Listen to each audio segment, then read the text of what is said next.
Welcome to the Grand Ledge Museum. My name is Cindy Robinson Langenberg, and I am the Curator of Collections here and the Secretary for the Historical Society. This exhibit, our 45th exhibit, is titled Crazy About Quilts. We are showcasing most of our quilt collection. Let me begin with a basic fact. Quilts tell a book of knowledge. All quilts have a story. On this side of the room, you will have an example of a blanket, a coverlet, and a quilt. Never tell anyone who quilts that their quilt is a blanket. A blanket is a single piece of fabric. A coverlet is a woven piece with a warp and a weft. And a quilt is made of 3 separate units, a top, a middle, and a back. A blanket, a coverlet, a quilt. On this side of the room, the beautiful red and white quilt is called a flying geese. It was first bought by the Society in 1984 from the Ford Byington auction. It belonged to Caroline Coppins Byington, second wife of H. Marr Byington. H. Marr was in the retail shoe business in Grand Ledge with Forrest W. Spencer. H. Marr was also a mayor in Grand Ledge in the 1930s and the postmaster for many, many years. This large quilt is 76 inches by 84 inches, and we do not know who hand quilted it. Next to it is a yo-yo quilt comprised of hundreds of small circles that have been gathered together. Very, very time consumptive. In front of these 2 quilts, we have our baby area. Baby quilts are very specific in their size, and the chair right next to it is a mother's chair, a rocking chair, with more baby quilts and lap quilts on it. As you can tell, we have a baby bib and we have some quilted hangings on the end of the crib. As we move over to this circle of the room, on the wall, we have an old maid's ramble. This beautiful, beautiful quilt is comprised of tans, reds, teals, and darker browns. It came from the Charles Preston family. Charles Preston, his father Samuel, was one of the earliest pioneers in Oneida Township. He moved to Oneida in 1837. And Charles, where we got this quilt, was one of the first white children born in this part of Eaton County. Charles married twice. His first wife was Urzelda, and his second wife was Ambrosia. The quilt was made by either Urzella or Ambrosia. We do not know which of the ladies did this beautiful quilt. Charles Preston was a foundry foreman for the H.R. Streeter foundry in the late 1890s. It is one of our most beautiful quilts. Let's talk about men. Without them, we would not have the sewing machine. The first patent came around in 1755. The machine came about to work on leather and canvas back in the horse and buggy days. 7 men claimed to have invented the sewing machine, and these 7 men are represented on this board on the wall. When you have an opportunity to come and hear about them, it's a very interesting story. The most famous of these men, of course, was Isaac Merritt Singer. Mr. Singer created the first electric sewing machine, and his company is still in business today. At the time of his death in 1875, Mr. Singer was worth $13 million, 1875. His funeral was huge. There were 80 horse-drawn carriages and around 2,000 mourners. He is buried in Torquay, England. Mr. Singer was the father of 26 children, a very busy man. Our two sewing machines that we have on display are both by the White Company. One is a treadle machine, and the other is a current White sewing machine. If you notice, we have clothing that is also quilted. During the 1970s, it became a fashion trend. On the wall above the sewing machine is a flower garden scrap quilt. You can see the flower in the centers. As we move over to the east side of the room, you will see a square within a square, a 1920s quilt, and below it we have a table setting. Quilting was not only personal, it was communal. Quilting bees were great social events. Refreshments and entertainment were always part of the event. Now you're probably wondering how many quilt pattern names are there. To date, there are over 5,500 known names, yet there is no correct name for any design. Quilt pattern names reflect all aspects of life: biblical names, environmental names, political names, home and farm life issues, regional and state areas. There are no known records of names with illustrations of patterns before the 1830s. Our exhibit is called Crazy About Quilts. This is to highlight the beautiful crazy quilts we have in our collection. This kind of quilt is the oldest known quilt pattern. If you had pieces that meant so much to you over your life in terms of clothing or something that was passed down, it might be put into a crazy quilt. We have 6 crazy quilts on display in this exhibit. Our oldest one is on the wall in the stairwell. It belonged to Clarissa S. Hulse. She graduated from Grand Ledge High School, or in that time Grand Ledge Schools, in 1898. It is made of cottons, velvets, and brocades. And notice all of the different varieties of fancy stitching. Crazy quilts became popular after a display of these were seen at the Centennial Exhibition in Philadelphia in 1876. As you pan around, you will see items that are quilted in our large display case: purses, placemats, eyeglass cases, wallets, wall hangings, just a huge variety that we have. Now, of the 5 crazy quilts on the front wall that we have, 3 are on the sofa. 2 of them are made from materials that were upholstery materials at the Grand Ledge Chair Company.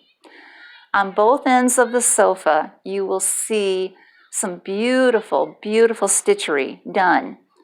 And the one on the wall above, at this end of the sofa, again, is made of upholstery materials. And the one at the far end of the sofa there is also made of upholstery materials. In the center room, which was the dining room of this house, as you walk in, you will see this very, very large quilt on the wall. This was done by the Grand Ledge Stitchery Guild, which was founded in 1983. This is a sesquicentennial quilt done in 1986. It won a blue ribbon and a Medal of Honor at the Ionia Free Fair the following year in 1987.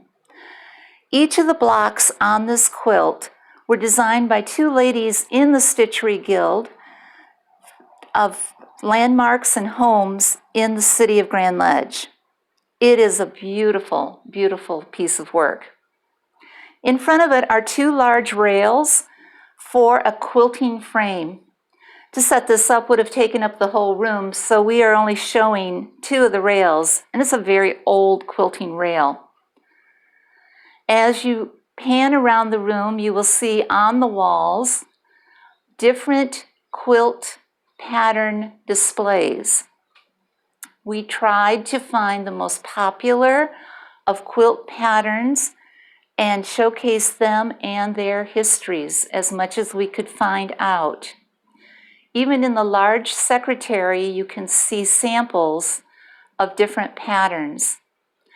On the secretary is an interesting little frame with a picture of Susan B. Anthony. When the suffrage women's movement, which is important this year in 2020 for its 100th anniversary, Susan B. Anthony was a leading light in the suffrage movement.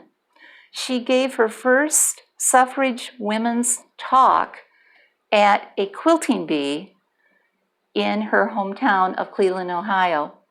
Below that is a framed work of some pictures of ladies doing quilting bees. Whether we like it or not, quilting has always been considered women's work. As you continue to pan around the room, you will see a split rail pattern quilt hanging on the door. More clothing in the quilting fashion. Books and magazines abound on quilting.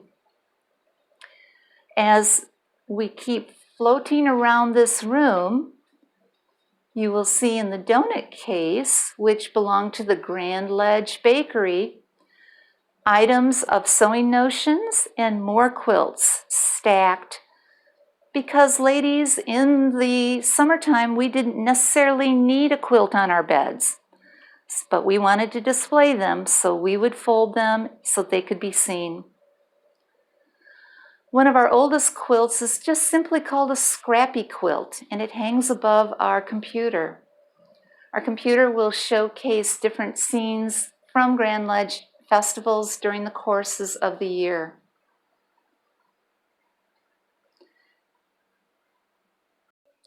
As you enter the kitchen area, we are focusing mostly on art quilts. Art quilts are specific to the artist. In other words, they're not necessarily a given pattern. They are a piece of art that is then quilted. You will notice a number of different varieties of examples of art quilts in here. The one quilt I would like to focus on, though, is above our little stove in the kitchen, and it's a gift of a signature quilt. It is from 1935 from the Delta Mills community upon the retirement of Reverend Charles Kelsey. Reverend Kelsey was a long time, 13 years, minister to 3 different Delta Township churches in that time period of the 1930s, late 20s, early 30s. And the signature quilt really reads as a timeline of the people that lived there at that moment. When Reverend Kelsey and his wife decided to retire from this type of work, the community got together and did a signature quilt. A couple ladies got together and did all of the embroidery of the names, and then they pieced it together as a unit. It was done by their Ladies' Aid Society, which was very active at that time. Other art quilts in here include an embroidered quilt, which you will see on the cupboards, and right next to the signature quilt, a necktie quilt. Neckties, well, any quilter will find any piece of fabric and become just engaged in how they are going to put a quilt together. And in this instance, this was made from neckties. As you look at some of the other patterns that are available and look at some of the gorgeous quilt items in terms of art quilts, you'll notice on the main wall in the kitchen another signature quilt. It was done in the 1970s, and you cannot miss those colors from the 1970s. Embroidery and quilting sometimes go hand in hand. We have a beautiful, beautiful Christmas quilt that was all hand embroidered and then quilted.